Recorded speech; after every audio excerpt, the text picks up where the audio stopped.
জয় মা তারা, জয় গুরু বামদেব। দূরে অথবা কাছে আমার বন্ধুরা যেখান থেকে ভিডিওটি দেখছেন তাদের সকলকে জানায় গুরু পূর্ণিমার আন্তরিক প্রীতি ও শুভেচ্ছা।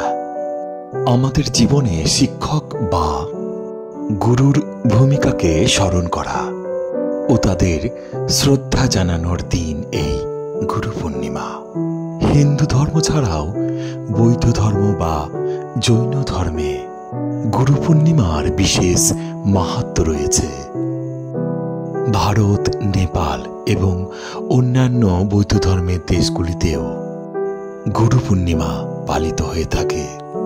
সংস্কৃতে গু শব্দের অর্থ হল অন্ধকার এবং রু শব্দের অর্থ হল দূর করা, অর্থাৎ যিনি আমাদের মনের অন্ধকার দূর করেন তিনি হলেন গুরু।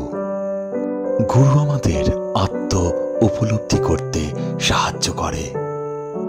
তাই এক কথায় গুরু পূর্ণিমা হল নিজেকে চেনার দিন।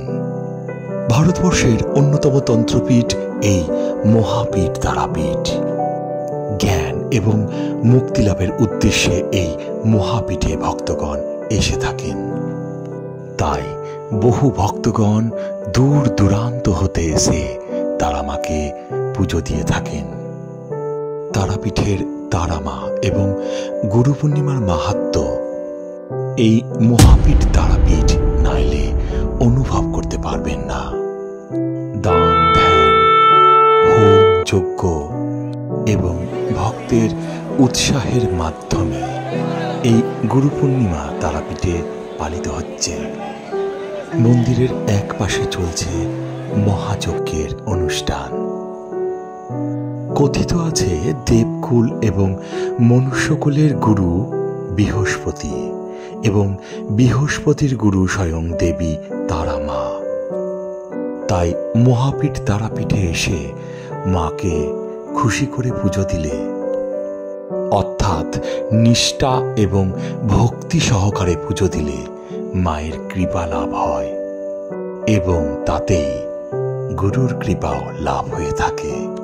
চলুন গুরুদেবের নাম জপতে জপতে এবার দর্শন করায় আনন্দময়ী তারা মাকে।